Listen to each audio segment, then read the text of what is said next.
आप सभी का स्वागत है हमारे YouTube चैनल आशीष जी के एकेडमी पे।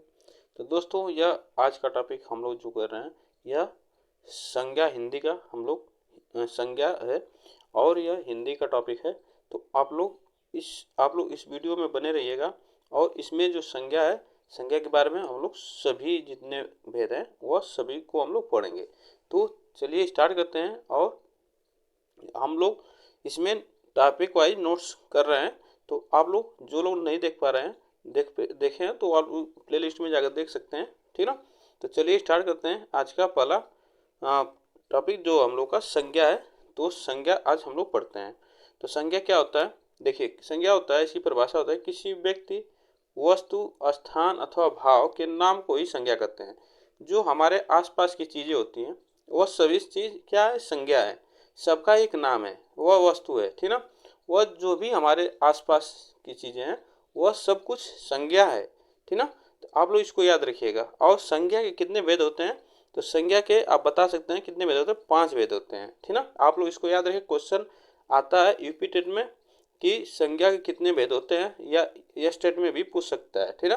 जैसे तो नॉर्मल क्वेश्चन है लेकिन पूछ भी सकता है, आप लोग इसको याद रखिएगा। तो चलिए आगे चलते हैं। संज्ञा के 5 भेद होते हैं: व्यक्तिवाचक संज्ञा, जातिवाचक संज्ञा, भाववाचक संज्ञा, समूहवाचक संज्ञा और द्रव्यवाचक संज्ञा। यह होते हैं संज्ञा के भेद और सबको हम एक एक करके पढ़ते हैं। चलिए एक एक करके हम लोग इसको अच्छे से पढ़ते हैं। देखिए, पहले हम लोग व्यक्तिवाचक संज्ञा पढ़ेंगे। व्यक्तिवाचक जिसे हम प्रॉपर नाउन कहते हैं, किसी एक व्यक्ति या वस्तु, स्थान विशेष का बोध कराने वाली संज्ञा व्यक्तिवाचक संज्ञा कहलाती है। जैसे राम, गंगा, हिमालय, जो भी इससे नाम को बोध कराती है, स्थान के नाम को बोध कराती है, वह क्या है? वह सभी संज्ञा है, ठीक ना। किसी व्यक्ति के वस्तु, स्थान विशेष का बोध कराए वह क्या कहलाती है? संज्ञा कहलाती है। इसमें जैसे नोट्स है, देखिए नोट्स में हम लोग जानते हैं, देखिए व्यक्ति का जो नाम होता है वो भी संज्ञा में आता है। दिन, वर्ष का, महीनों के नाम जो होते हैं यह सभी किस में आते हैं? व्यक्तिवाचक संज्ञा में आते हैं, ठीक है। इसको आप लोग याद रखिएगा, व्यक्तिवाचक संज्ञा में आते हैं। नदियों, पर्वतों एवं समुद्र के नाम जो होते हैं ये भी व्यक्तिवाचक संज्ञा में आते हैं। राष्ट्रीय पर्व एवं त्यौहार जो होते हैं ये भी जो व्यक्तिवाचक संज्ञा में आते हैं। ऐसे जो भी नाम वाले जैसे इंडिविजुअल जो होते हैं, ठीक ना, वह सभी किस में आते हैं? व्यक्तिवाचक संज्ञा में। और ऐतिहासिक घटनाएं जो होती हैं, युद्ध जो है, यह सभी व्यक्तिवाचक संज्ञा में आती हैं। देश का नाम और भाषा का नाम जो आता है, अलग अलग भाषाएं होती हैं, देश का नाम है, यह सभी व्यक्तिवाचक संज्ञा में आती है। तो आप इसको याद रखिएगा, ठीक है। यह सभी किस में आती है? तो व्यक्तिवाचक संज्ञा में आती है। और आगे चलते हैं। देखिए सेकंड है जातिवाचक संज्ञा। किसी जाति का बोध कराता है, ठीक ना, मतलब एक साथ किसी जाति का बोध कराता है। जैसे जाति का बोध कराने वाली संज्ञा, ठीक ना, वह संज्ञा जो संपूर्ण जाति का प्रतिनिधित्व करती है उसे जातिवाचक संज्ञा कहते हैं। जैसे देखिए उदाहरण में शहर। अब शहर का नाम लिए तो शहर में जितने भी शहर होंगे, लखनऊ है, मध्य प्रदेश भोपाल है, और जितने भी मतलब शहर हैं, वह दिल्ली है, मुंबई, ये शहर के अंतर्गत जितने भी शहर हैं ये सब आ जाएंगे शहर के अंतर्गत। यह तो जाति का बोध कराता है। विश्वविद्यालय में जितने भी विश्वविद्यालय हैं, ठीक, यह सभी आ जाएंगे हमारे जितने आते हैं यह सभी विश्वविद्यालय का नाम लेंगे तो हम सभी जितने भी विश्वविद्यालय हैं सब आ जाएंगे। इसमें किसी का नाम नहीं लिया जा रहा है, यह जाति का बोध कराता है। इसमें एक नाम लिए उसमें सब आ जाते हैं। जैसे कलम हुआ, कलम में जितने भी कंपनी के कलम होते हैं वह सभी जातिवाचक संज्ञा होते हैं। कक्षा जो है यह भी जातिवाचक संज्ञा में, जितने भी कक्षा होते हैं, लेकिन यह कक्षा थोड़ा इसमें अलग होता है, ठीक ना, जो कि कक्षा का नाम भी होता है, क्लास 1, क्लास 2, यह जातिवाचक संज्ञा में भी आ जाता है, ठीक ना। अब पुस्तक, पक्षियों के नाम, पहाड़, नदी का नाम लेंगे तो नदी में बहुत सी नदी हैं, झरना, झील, रिश्तों के नाम जैसे मामा, नाना, चाचा, चाची, डॉक्टर, दुकानदार, यह सभी किस में आते हैं? जातिवाचक संज्ञा में आते हैं। तो यह आप लोग इसको याद रखिएगा, जितने भी यह किसी जाति का बोध कराते हैं तो वह किस में आते हैं? जातिवाचक संज्ञा में आते हैं। चलिए आगे चलते हैं। भाववाचक संज्ञा। भाववाचक संज्ञा, भाववाचक संज्ञा भाव का बोध कराने वाली संज्ञा, भाव का बोध कराती है। जैसे हमारी व्यक्तिगत भावनाएं जो होती हैं, जैसे प्रेम हुआ, दया हुआ, क्षमा, क्रोध, दुख, सुख, यह भाववाचक संज्ञा कहलाते हैं। आप लोग इसको याद रखिएगा, यह भाव का बोध कराते हैं। जातिवाचक संज्ञा सर्वनाम, क्रिया, विशेषण, अव्यय के गुण, यह किस में आते हैं? ये सब भी भाववाचक संज्ञा में आते हैं। देखिए जातिवाचक संज्ञा सर्वनाम जो होता है, क्रिया, विशेषण, अव्यय के गुण जो होते हैं वह जातिवाचक संज्ञा होती है, लेकिन इसमें आ जाते हैं भाववाचक संज्ञा में आते हैं। ठीक, चलिए इसमें देखिए भाववाचक संज्ञा में एक एक करके हम लोग इसे जातिवाचक संज्ञा, व्यक्तिवाचक संज्ञा को इसे भाववाचक संज्ञा में कैसे बनता है इसके बारे में हम लोग एक एक करके पढ़ते हैं।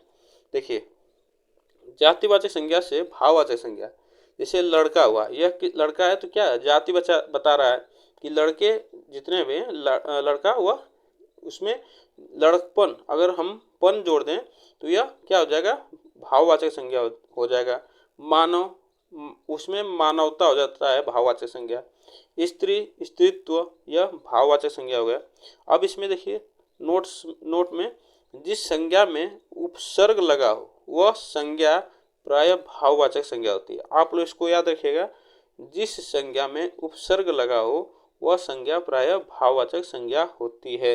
इसको भी आप लोग याद रखिएगा, ठीक ना। उपसर्ग जिसमें लगा हो वह भाववाचक संज्ञा कहलाती है। चलिए आगे चलते हैं। देखिए सर्वनाम से जो भाववाचक संज्ञा बनती है, सर्वनाम से भाववाचक संज्ञा बना, जैसे अपना है, अपनापन, अपनत्व, हम, यह हमारा सर्वनाम है।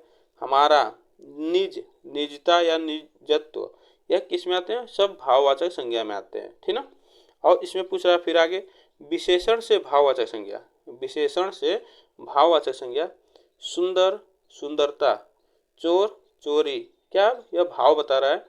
लाल से लालिमा, यह विशेषण है लेकिन यह भाव बता रहा है, ठीक ना। ये सुंदर है लेकिन सुंदरता भाव बता रहा है। चोर है, चोरी करता है, यह किसका भाव बता रहा है। लाल है, लालिमा, यह भाव बता रहा है, ठीक ना। और क्रिया से जो भाववाचक संज्ञा बनती है इसको अब हम लोग देखेंगे। क्रिया से मारना से मार, दौड़ना से दौड़, ठीक ना, यह भाव बता रही है। यह क्रियावाचक क्रिया है, मारना, दौड़ना, यह कूदना, यह क्या है? भाववाचक क्रिया है, लेकिन यह क्या होगा? मार, दौड़, यह भाववाचक संज्ञा होगी, ठीक ना। चलिए आगे चलते हैं। देखिए अव्यय, अव्यय जो है, अव्यय से भी भाववाचक संज्ञा बनती है। अव्यय से, इस अव्यय क्या है? वह शब्द जिसके रूप में वचन, लिंग आदि कारण कोई विकार न हो, ठीक ना।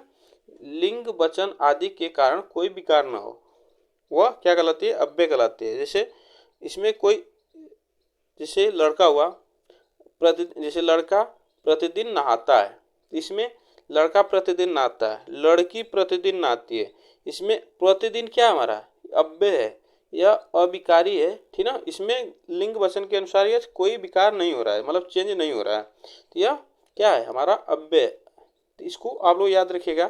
क्वेश्चन आता है, देखिए वाह वाह, यह वाह वाह ही, यह क्या है? अव्यय से भाव, अव्यय से जो भाव बता रहा है। शाबाश, शाबाश कहेंगे तो शाबाशी, यह भाववाचक संज्ञा बता रहा है, ठीक ना। इसको आप लोग याद रखिएगा। तो यह अव्यय जो होते हैं यह चेंज नहीं होते, लिंग वचन के अनुसार नहीं चेंज होते हैं, तो इसको भी आप लोग याद रखिएगा अव्यय क्या होते हैं। चलिए आगे चलते हैं। समूहवाचक संज्ञा, समूहवाचक संज्ञा को देख लेते हैं। देखिए समूह का बोध कराने वाली संज्ञा, ठीक ना, जहां एक निश्चित दायरे में काफी संख्या में व्यक्ति, वस्तु एकत्र हो, उसे समूहवाचक संज्ञा कहते हैं। किसी निश्चित स्थान पे, किसी निश्चित दायरे में किसी वस्तु या व्यक्ति एकत्र हो, वह समूह बनाते हैं, तो वह समूहवाचक संज्ञा कहलाती है। जैसे मेला, एक निश्चित स्थान होता है उसका मेला, जहाँ पे बहुत से लोग इकट्ठा होते हैं। संसद, संसद में भी लोग होते हैं। सभा, विद्यालय में भी बच्चे आते हैं, टीचर आते हैं। काफिला, जत्था, बाजार, यह सब किस में आते हैं? समूहवाचक संज्ञा में आते हैं। इसको आप लोग याद रखिएगा। देखिए अगर विद्यालय का नाम आए तो इसमें समूहवाचक संज्ञा भी होता है, जातिवाचक भी संज्ञा होता है, ठीक ना। समूहवाचक भी संज्ञा होता है, जातिवाचक भी संज्ञा होता है, इसको आप लोग याद रखिएगा। लेकिन अगर ऑप्शन में दे दिया जाए विद्यालय तो समूहवाचक संज्ञा, जातिवाचक संज्ञा, तो क्या बताएंगे लगाएंगे, तो आप सबसे पहले लगाइएगा समूहवाचक संज्ञा, ठीक ना। नोट्स में देखते हैं, सभी समूहवाचक संज्ञाएं अपने प्रयोग में या तो जातिवाचक होती हैं या तो व्यक्तिवाचक होती हैं। देखिए इसमें जो सभी समूहवाचक संज्ञाएं होती हैं वह अपने अपने में जातिवाचक संज्ञा होती हैं या तो व्यक्तिवाचक संज्ञा होती हैं या सभी होते हैं। समूहवाचक संज्ञा देखिए जाति और व्यक्तिवाचक होते हैं, आप लोग इसको याद रखिएगा। समूहवाचक संज्ञा क्या होते हैं, जातिवाचक होती हैं, व्यक्तिवाचक होती हैं, दोनों होती हैं। चलिए आगे चलते हैं। द्रव्यवाचक संज्ञा, द्रव्यवाचक संज्ञा परि वे संज्ञा जिसे मापा या तौला जा सकता हो उन्हें द्रव्यवाचक संज्ञा कहते हैं। वे संज्ञा जिसे मापा या तौला जा सकता हो उन्हें द्रव्यवाचक संज्ञा कहते हैं। जैसे दूध हुआ, पानी हुआ, जूस हुआ, चावल हुआ, गेहूं हुआ, चना, सोना, चांदी, अनाज, यह जितने भी आते हैं हमारे, यह द्रव्यवाचक जिसको हम नाप सकते हैं, तौल सकते हैं। और जैसे अनाज हुआ तो अनाज में द्रव्यवाचक संज्ञा होती है और जातिवाचक संज्ञा भी होती है, इसको भी याद रखिएगा। फल जो होता है यह द्रव्यवाचक संज्ञा होती है, जातिवाचक भी संज्ञा होती है, इसको भी आप लोग याद रखिएगा। अगर ऑप्शन में इन दोनों में से द्रव्यवाचक संज्ञा अगर न रहे तो आप लोग जातिवाचक संज्ञा पर लगाइएगा। अगर जातिवाचक संज्ञा न रहे, द्रव्यवाचक दिया हो तो द्रव्यवाचक लगाइएगा। यह आप लोग इसको याद रखिएगा। यह द्रव्यवाचक दोनों होती है, द्रव्यवाचक संज्ञा जातिवाचक भी होती है और द्रव्यवाचक भी होती है, ठीक ना। तो यह जो कि हम लोग का संज्ञा का टॉपिक था, आज के लिए इतना ही हम लोग पढ़ लिए। अगर आप लोग को वीडियो अच्छी लगी हो तो चैनल को सब्सक्राइब कर लीजिएगा और वीडियो को लाइक कर दीजिएगा। फिर मिलेंगे नेक्स्ट वीडियो के साथ, तब तक के लिए थैंक यू सो मच। अब वीडियो को शेयर भी कर दीजिएगा प्लीज़।